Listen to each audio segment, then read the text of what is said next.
The Brisbane Regional Architecture Awards are supported by Premier Event Partner Godfrey Hirst, Award Category Partner Brisbane City Council, Major State Partner Hutchinson Builders, National Media Partner Architecture Media, Supporting Partner Built Environment Channel, National Corporate Partners Bondor, Lysart and Fielders, Major Partners Dulux and Brickworks, and Principal Partner BlueScope.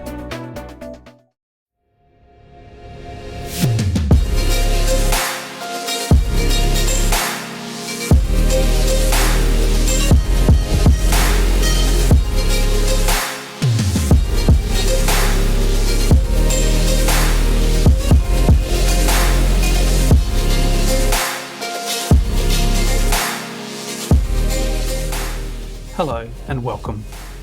My name is Michael Lavery, President of the Queensland Chapter of the Australian Institute of Architects, and it is my absolute pleasure to welcome you to the 2020 Brisbane Architecture Awards announcements. As a statewide chapter of a national organisation, we are immensely privileged to live, work and design on Aboriginal and Torres Strait Islander land, which encompasses more than 230 countries. I acknowledge them as traditional owners of country throughout Queensland and recognise their continuing connection to land, waters and community. I pay my respects to the elders, past, present and emerging, for they hold the memories, the traditions, the culture and the hopes of Aboriginal and Torres Strait Islander peoples throughout the nation. Joining me for this special presentation is Chair of Juries Richard Coulson, Lord Mayor Adrian Schrinner, representatives of the Brisbane jury captains including John Hay, Cameron Davies and George Tarrant, as well as representatives of our principal partner BlueScope, Major Partner Dulux, Major State Partner Hutchinson Builders and Brisbane's Premier Event Partner Godfrey Hirst. For more than 35 years, the Regional Awards Program in Queensland has formed the central pillar around which our State Awards Program is based. In terms of area, on its own, Queensland would be the 16th largest country on earth. As a result of this expanse, we experience as many as 6 different climatic zones, from cold semi-arid through to monsoonal. In the context of such environmental, cultural and geographic diversity, it is no surprise that our regional jurors have an innate knowledge of local histories, local cultures and traditions, locally available materials, local subcontract skills, regional planning regimes and local climatic conditions. This knowledge, imparted through a program of project visits, provides our state jurors deep insights into the work. The attributes of this program create a unique opportunity for peer-to-peer learning. They ensure the best work rises to the top, and they bring us closer together. In short, this program has become a pillar of Queensland's design culture. For everyone involved, our entrants, our jurors and our clients, I would like to extend my thanks and my congratulations in advance. On behalf of the Queensland Chapter staff and Chapter Council members, I want to thank you all for your patience, enthusiasm and understanding with these events, reconfigured as they are in the digital realm. And now, before we begin, here are a few words from Cherie Taylor, representing our principal partner, BlueScope. BlueScope, manufacturer of ColourBond steel, is honoured to be celebrating its 35th year as the Institute's principal corporate partner. As this current, unprecedented situation continues to unfold, we understand and appreciate the enormous effort involved in having to adjust and pivot our homes, our workplaces, and our mindsets. At BlueScope and across the industry, we are seeing this challenge stimulate fresh thinking and drive innovation, which we believe will make us all stronger. We appreciate that architects constantly juggle their creative inspiration with social responsibilities and commercial realities to deliver inspired solutions. BlueScope take pride in supporting and assisting architects, especially in this current environment. We are all here virtually and in spirit to celebrate yet another exciting year in architecture throughout regional Queensland. At BlueScope, we always love to see both the traditional and the creative ways our products are used in your projects. On behalf of BlueScope, I'd like to congratulate all of the nominees on your excellent submissions and wish you all the very best of luck.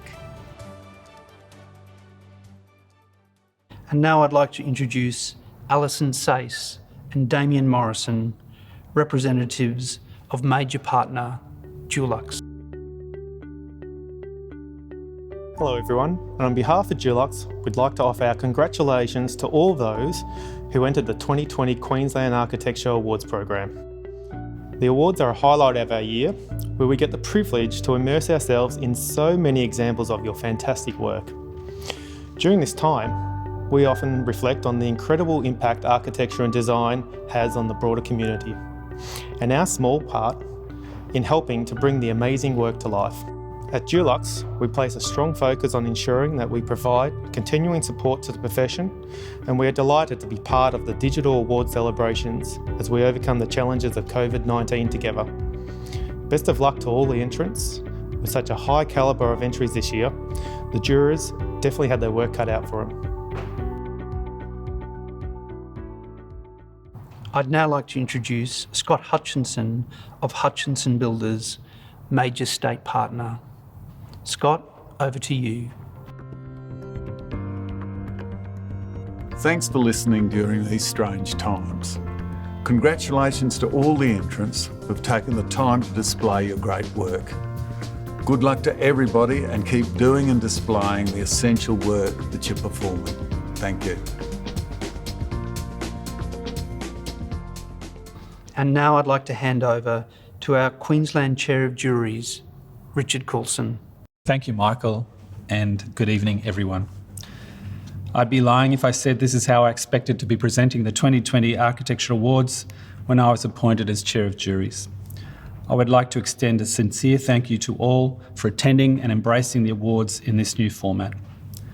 While Michael gave a broad acknowledgement of country, I would like to acknowledge the Jagera and Turrbal people whose connection to country I hope are reflected in the projects submitted for this year's Brisbane region.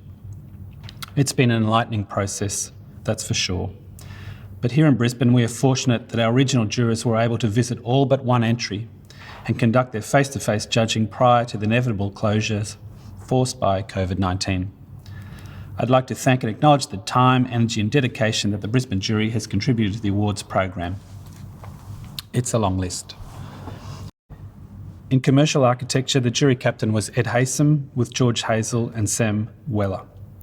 In educational architecture, we had jury captain Paul Sakava with Tim Zeeth and Madison White. In heritage and small architecture jury, captain was John Hay with Julie Lawrence and Tim Cornish. Interior architecture jury captain was Jessica Spresser with Manju Tidagalka and Steve Hunt. Public architecture and urban design, jury captain Cameron Davies with Dirk Yates, Michael Copeland and Susan Holden. The residential multiple housing jury was Captain Luke Watson with Vaughan Carnarvon, Kate Meehan and Brian Steendyke. Residential houses new, jury captain George Turan with Emma Scragg, James Russell and Angela Barbler. The residential Alts and Additions jury captain was Lee Gallagher with Erhard Rathmeyer and Kate Abbott. With 59 entries, the standard was intensely competitive. Without further ado, let's begin with the Honourable Mentions.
And now a few words from our premier event partner for Brisbane, representing Godfrey Hirst, Georgie Beadle.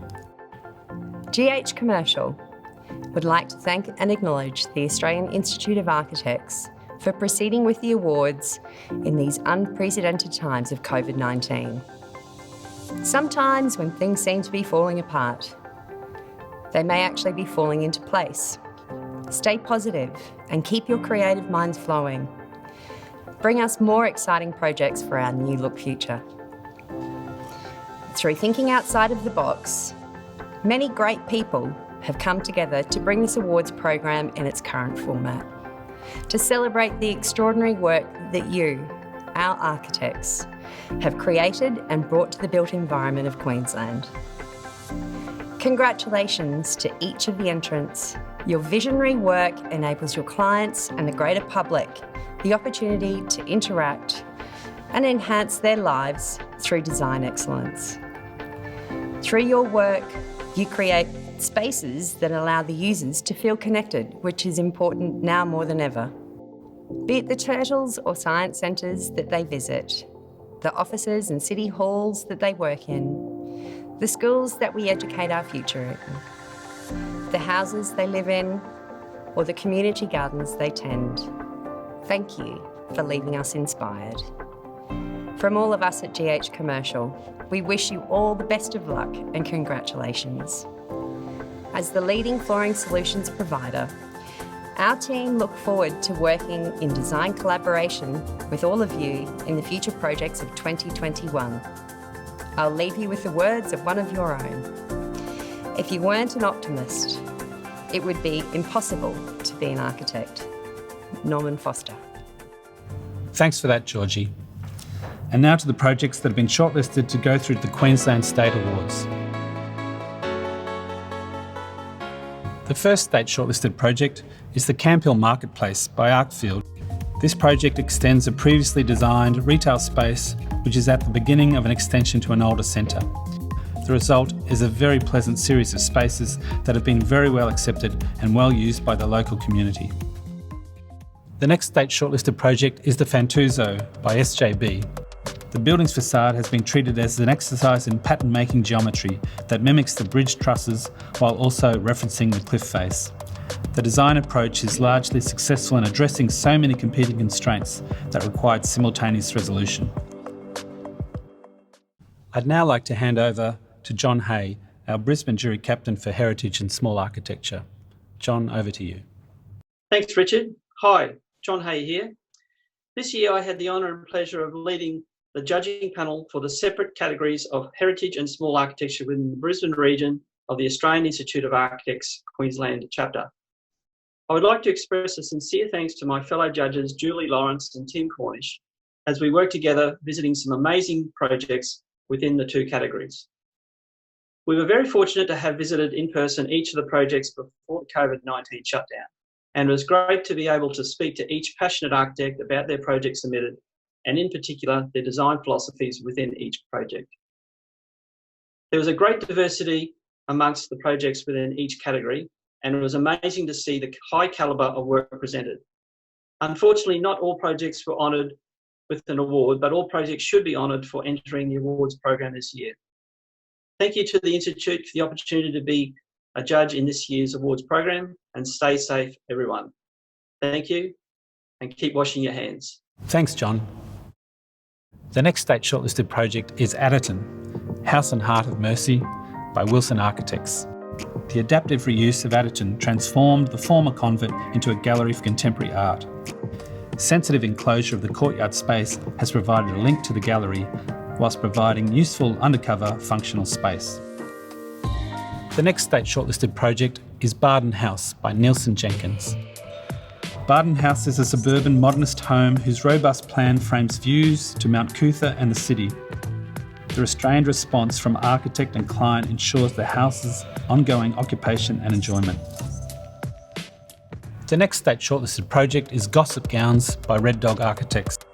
A clever gesture of the roof mediates the interface with the residences to the rear and its street presence set back from the street. In doing so, the architects have created a truly generous commercial gift to the suburban streetscape. The next state shortlisted project is Artbox by Sparks Architects. A clever plan allows for efficient storage, unexpected surprises like the rock garden and shower along one edge, and ample privacy. The unique material palette is complementary to the existing Sawtooth warehouse in which this project is situated. The next state shortlisted project is the 100 Creek Street redevelopment by Cameron & Co Architecture.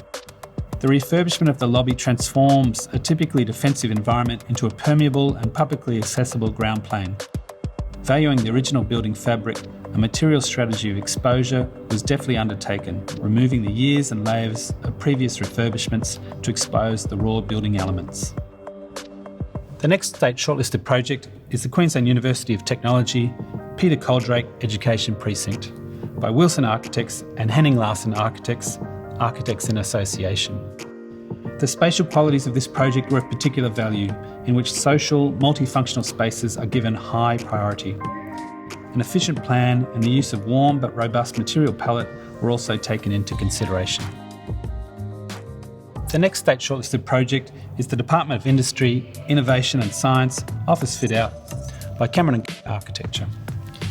A considered awareness of the building context and external environment is evident in the internally screened interiors and appropriately located work zones, creating comfortable spaces with curated city views. The next state shortlisted project is the Wooloowin House by Nielsen Jenkins. Wooloowin House exemplifies a seamless extension to an existing Queenslander.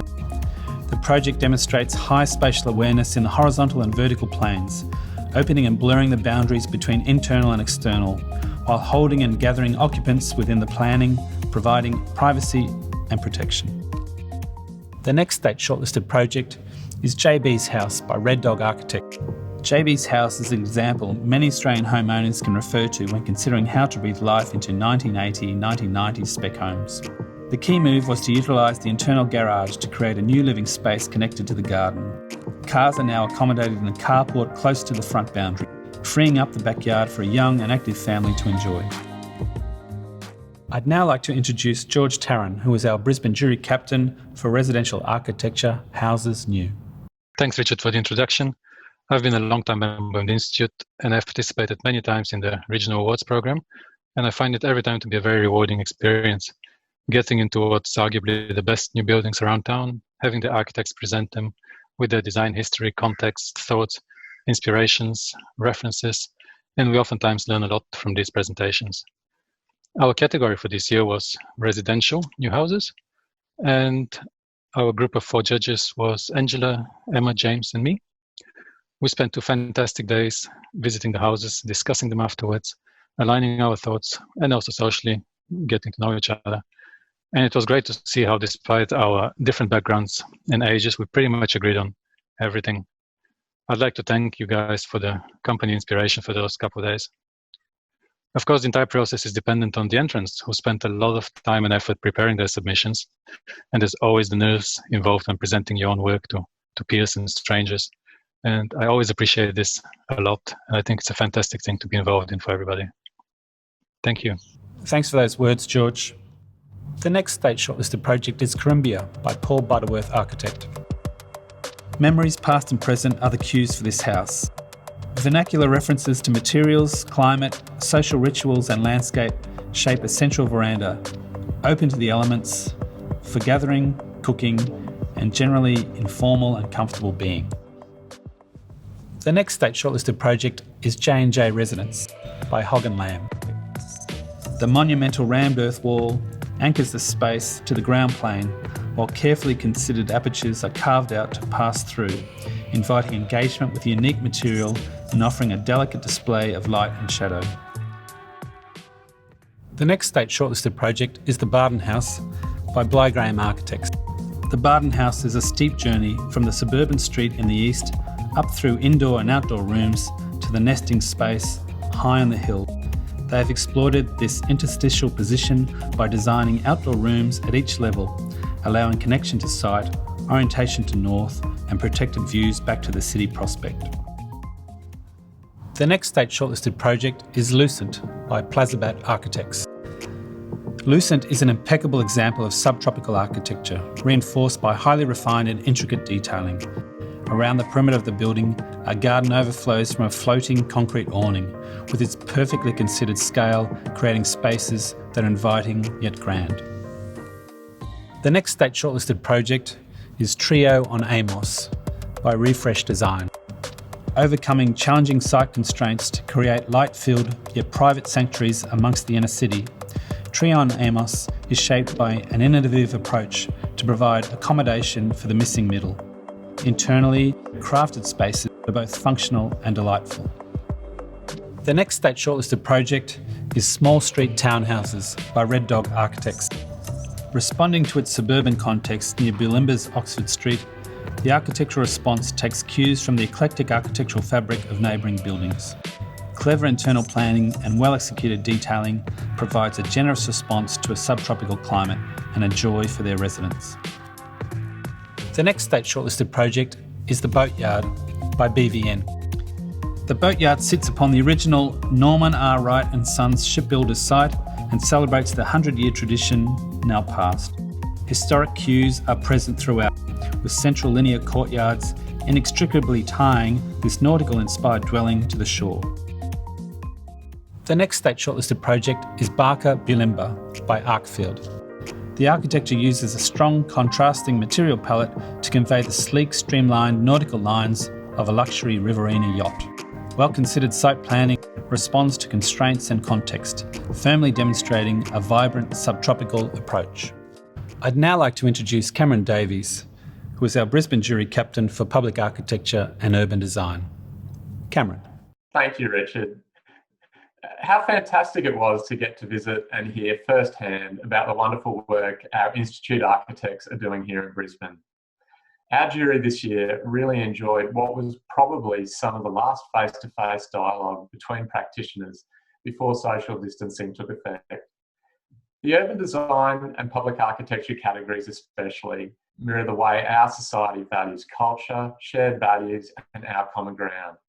Entries in these categories this year were diverse, but all were extremely high calibre and demonstrated the amazing contribution architects make to public places and spaces.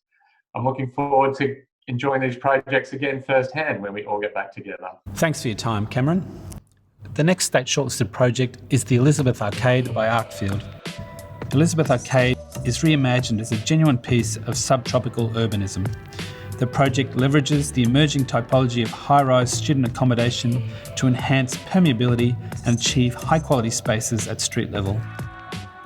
And the final state shortlisted project is the California Lane by Guymer Bailey Architects in the category of urban design. California Lane explores the conversion of mid-block service spaces to create an activated, fine-grained public realm in this confident, nostalgic yet fun piece of urbanism. Congratulations to the winning project so far. And now I'd like to introduce the Lord Mayor, Adrian Schrinner, to present the Lord Mayor's Buildings That Breathe Architecture Prize. Thanks, Richard. It's a great privilege to be involved in Brisbane's Architecture Awards and to announce the Lord Mayor's Buildings That Breathe Architecture Prize. These awards are all about recognising buildings that align with Council's New World City Design Guide, Buildings That Breathe. The initiative came out of the Brisbane City Centre Master Plan and aims to provide a best practice guide that embraces our subtropical climate and encourages landscaping, shade and comfort. I want to thank you for your efforts in helping to create a greener and more sustainable Brisbane. The nominees for the Lord Mayor's Buildings That Breathe Architecture Prize include Mary Lane, The Western by Woods Bagot, Dovetree Aged Care Community by Fulton Trotter Architects, Chester and Ella by Hayball, Elizabeth Arcade by Arkfield, Sana by Wallace Bryce Architecture, Lucent by Plazibat Architects, and Brisbane 1 by Bureau Proberts. The nominees were all of an extremely high calibre, and because of this, today we're recognising two of them. A special commendation award goes to Elizabeth Arcade by Arkfield. And the Lord Mayor's Buildings That Breathe Architecture Prize goes to Lucent by Plazibat Architects.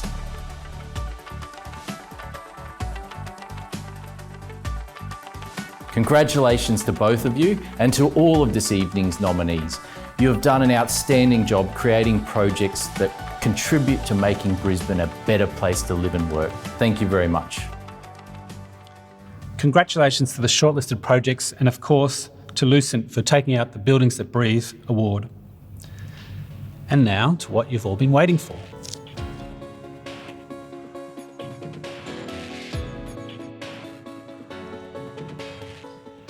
The House of the Year goes to Park Road House by Lindbergh Wang in the category of residential architecture, houses, alterations and additions.